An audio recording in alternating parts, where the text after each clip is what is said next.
വ്യാപാര മേഖലയിൽ 80 വർഷത്തെ പാരമ്പര്യവുമായി ആഭരണ വിസ്മയങ്ങളുടെ ഒട്ടേറെ പുതുമകൾ ഒരുക്കി സാറ ഗോൾഡൻ ഡയമണ്ട്സ് എടവണ്ണ. എടവണ്ണയുടെ വ്യാപാര സമൃദ്ധിക്ക് ഇനി പൊന്നിൻ തിളക്കം. ഈ നാടറിയുന്ന jewellery Hiba golden diamonds, opposite federal bank, Edavanna. ഏറ്റവും മികച്ച ഗുണമേന്മയിലുള്ള ഇന്ത്യൻ ആൻഡ് ഇമ്പോർട്ടഡ് ഗ്രാനൈറ്റുകൾ, പുതിയ മോഡലുകളിലുള്ള സാനിറ്ററി വെയറുകൾ, CP fittings, Emirates tiles and sanitaries, near Seethi Haji bridge, Nilambur road, Edavanna. +1 seat പ്രതിസന്ധിയിൽ സർക്കാർ വേഗത്തിൽ നടപടി സ്വീകരിക്കണമെന്ന് KSU. നിരവധി വിദ്യാർത്ഥികളാണ് സീറ്റില്ലാതെ പുറത്തിരിക്കേണ്ടി വരുന്നത്. ഇതിനെതിരെ പ്രതിഷേധ സമരം നടത്തിയവർക്കെതിരെ ഭരണകൂടം സ്വീകരിക്കുന്ന നടപടി ശരിയല്ലെന്നും KSU നേതാക്കൾ പറഞ്ഞു.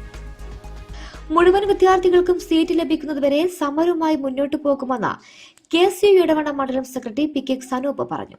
നമ്മൾ ഏറ്റവും കൂടുതൽ പ്രശ്നമായി കൊണ്ടിരിക്കുന്ന +1 സീറ്റ് പ്രതിസന്ധിയാണ്. കാരണം നമ്മുടെ ഇടവണ്ണ മണ്ഡലം കമ്മിറ്റി KSU ഒക്കെ ഒരുപാട് സമരങ്ങളുമായി മുന്നോട്ട് പോയിരുന്നു. നമുക്കെല്ലാവർക്കും അറിയാം, ഈ +1 സീറ്റ് പ്രതിസന്ധിയിൽ ഒരുപാട് വിദ്യാർത്ഥികൾ ഉറക്കം ഒഴിച്ച് പഠിച്ചിട്ട് തെരുവുകളിൽ നിൽക്കുന്ന സാഹചര്യമാണ് കാണാൻ കഴിഞ്ഞത്. കാരണം ഇതിനെതിരെ ഒരുപാട് സമരങ്ങൾ നമ്മൾ വണ്ടൂരും ഒക്കെ ആയിട്ട് നടത്തിയിരുന്നു. ഇതിലൊക്കെ പോലീസ് ചെയ്തത് ക്രൂരമായി മർദ്ദിച്ചുകൊണ്ട സാഹചര്യമാണ് കേരള പോലീസിന്റെ ഭാഗത്ത് കണ്ടുകൊണ്ടിരിക്കുന്നത്. ഞങ്ങൾക്ക് പറയാനുള്ളത് +1 സീറ്റ് അനുവദിച്ചു കൊടുക്കുക എന്നുള്ളതാണ്. അവരെ സീറ്റുമായി ബന്ധപ്പെട്ടുകൊണ്ട് അവരെ പ്രശ്നങ്ങൾക്ക് ഒരു പരിഹാരം കണ്ടെത്തി അവരെ നടപടികളുമായി മുന്നോട്ട് പോകാമെന്നാണ് ഞങ്ങൾക്ക് പറയുന്നത്. എത്രയോ കുട്ടികൾ ഉറക്കം ഒഴിച്ച് പഠിച്ചത് അവരെ മാതാപിതാക്കൾ പണിയെടുത്ത് കഷ്ടപ്പെട്ടിട്ട് വേർത്തുള്ളികൾ ചോരത്തുള്ളികളാക്കി പണിയെടുത്തിട്ട് അവരെ മക്കളെ തെരുവുകളിലേക്ക് ആക്കുന്ന സാഹചര്യം കാണുമ്പോൾ ഇത് ഞങ്ങൾ കൈകെട്ടി നോക്കി വീട്ടിലിരിക്കാൻ ഞങ്ങൾ കേസിന് കിട്ടില്ല. അതേമാതിരി ഇപ്പം കേരള സർവകലാശാലയിൽ നടന്ന സമരത്തിൽ SFIന്റെ മാർച്ചിൽ കേരള പോലീസ് കാട്ടി എന്താ, അവരെ മേലേക്ക് കയറ്റി കൈ പിടിച്ചാണ് മോനെ എന്നൊക്കെ പറഞ്ഞ് കുരുവാൾ കുട്ടികളെ കൊണ്ടുപോകണ മാതിരിക്കാണ് കേരള പോലീസ് കൊണ്ടുവന്നത്.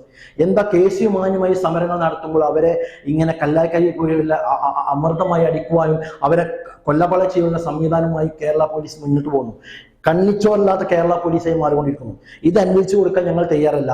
വിദ്യാർത്ഥികളൊപ്പം KSU എന്ന സംഘടന ഉണ്ടാവും, ഞങ്ങളുണ്ടാവും. ഞങ്ങൾ അവരെ ഒപ്പം അവർക്ക് സീറ്റ് കിട്ടുന്നവരെ ഞങ്ങളെ സമരങ്ങളുമായി മുന്നോട്ട് പോകും. ഇതിനൊരു അര പിന്നോട്ട് ഞങ്ങൾ പോയില്ല എന്നാണ് എനിക്ക് പറയാനുള്ളത്. കാരണം ഈ കേരള പോലീസ്, അതായത് വിദ്യാഭ്യാസ മന്ത്രി ശിവൻകുട്ടി അടക്കമുള്ളവർ ഈ മക്കളോട് ക്രൂരമായിക്കൊണ്ട് ഒരു കണ്ണിച്ചോരില്ലാതെയാണ് ഇവർ പെരുമാറുന്നത്. ഈ ഗവൺമെന്റ് എത്ര കാലമായി ഈ മക്കൾ ഈ ഉറക്കം ഒഴിച്ച് പഠിച്ചിട്ട് സീറ്റില്ലാതെ തെരുവിൽ നിൽക്കണേ, ഫുൾ A+, 5 A+ കിട്ടി എത്ര മക്കളുണ്ട് നമ്മുടെ കേരളത്തിൽ, ഈ മലബാർ മേഖലയിൽ. അവരൊക്കെ എന്താ ചെയ്യുന്നത്? ആ മക്കളൊക്കെ പുറത്ത് നിൽക്കല്ലേ? ഒരു സീറ്റ് പോലും ഇല്ലാതെ ഈ മക്കളോട് ഇങ്ങനെ കണ്ണിച്ചോരില്ലാതെ പെരുമാറുന്നതിന് ഞങ്ങൾ കൈയും കെട്ടി വീട്ടിലിരിക്കാൻ SFIനെ പോലെ ഞങ്ങൾ കിട്ടില്ല. ഞങ്ങൾ വിദ്യാർത്ഥി പക്ഷത്തിനൊപ്പം നിൽക്കുന്ന KSU എന്ന് പറയുന്നത് ഞങ്ങളുടെ സംഘടന SFIനെ പോലെ പേടിച്ചു ഓടി വീട്ടിൽ പോയിരിക്കുന്നവരല്ല, ഞങ്ങൾ വിദ്യാർത്ഥികളുടെ കൂടെ നിൽക്കുന്നവരാണ്. അതുകൊണ്ട് ഈ സീറ്റിന് ബാച്ചുകൾ അനുവദിച്ച് അധികമായും മാഷ്മാരെ നിയമിച്ചുകൊണ്ടുള്ള സംവിധാനവുമായി മുന്നോട്ട് പോയി ഈ വിദ്യാർത്ഥികൾക്ക് ദയവേത് സർക്കാരെ നിങ്ങൾ കണ്ണു തുറന്ന് ഇവരെ പ്രശ്നങ്ങൾ പരിഗണിക്കണം. അല്ലെങ്കിൽ നിങ്ങൾ ഈ പരിപാടി അവസാനിച്ച് വീട്ടിൽ പോയിരുന്നാൽ മതി. എന്തിനെങ്കിലും സർക്കാർ കേരളത്തിൽ ഈ വിദ്യാർത്ഥികൾ കണ്ണിച്ചോരില്ലാതെ പെരുമാറുന്ന ഈ വിദ്യാർത്ഥികളെ കണ്ണിൽ പൊടിയുന്ന സമീപനമായി മുന്നോട്ട് പോകുമ്പോൾ ഇതിനെ കൈകെട്ടി വീട്ടിലിരിക്കണം എന്നാണ് നിങ്ങൾ പറയുന്നത്. കേരള പോലീസ് ചെയ്യുന്ന എന്താ? സമാനമായി സമരം ചെയ്യുന്നവരെന്താ ചെയ്യുന്ന? പോലീസ് KSU പോലുള്ള സംഘടനകളെ അടിക്കുകയാണ്, അടിച്ച് തമർത്തുകയാണ് ഇല്ലേ? മലപ്പുറത്ത് നടന്ന സമരത്തിലൊക്കെ എത്രയോ പോലീസുകാർ KSU പ്രവർത്തകരെ കൊല്ലകൊല ചെയ്തില്ലേ? അതുകൊണ്ട് ഞങ്ങൾ SFI പോലെ വീട്ടിൽ വാളിലടിച്ചു പോയിരിക്കുന്ന ആൾക്കാരല്ല. വിദ്യാർത്ഥികൾക്കൊരു പ്രശ്നം വന്നാൽ, വിദ്യാർത്ഥികൾക്ക് എന്തിനും ആയാൽ അതിനെതിരെ ശബ്ദമുയർത്തിക്കൊണ്ട് രംഗത്ത് വരുന്ന KSU എന്ന സംഘടനയാണ്. അതുകൊണ്ട് വിദ്യാർത്ഥി പ്രശ്നങ്ങളൊപ്പം ഞങ്ങൾ എപ്പോഴും ഉണ്ടാവും. ഈ സീറ്റ് നിങ്ങൾ ദയവേത് അനുവദിച്ചു കൊടുക്കണം എനിക്ക് ഈ സർക്കാരോട് പറയാനുള്ളത്. വ്യാപാര മേഖലയിൽ 80 വർഷത്തെ പാരമ്പര്യവുമായി ആഭരണ വിസ്മയങ്ങളുടെ ഒട്ടേറെ പുതുമകൾ ഒരുക്കി സാറ ഗോൾഡൻ ഡയമണ്ട്സ്, എടവണ്ണ.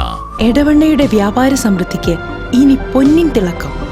ഈ നാടറിയുന്ന jewellery Hiba golden diamonds, opposite federal bank, Edavanna. ഏറ്റവും മികച്ച ഗുണമേന്മയിലുള്ള ഇന്ത്യൻ ആൻഡ് ഇമ്പോർട്ടഡ് ഗ്രാനൈറ്റുകൾ, പുതിയ മോഡലുകളിലുള്ള സാനിറ്ററി വെയറുകൾ, CP fittings, Emirates tiles and sanitaries, near Seethi Haji bridge, Nilambur road, Edavanna.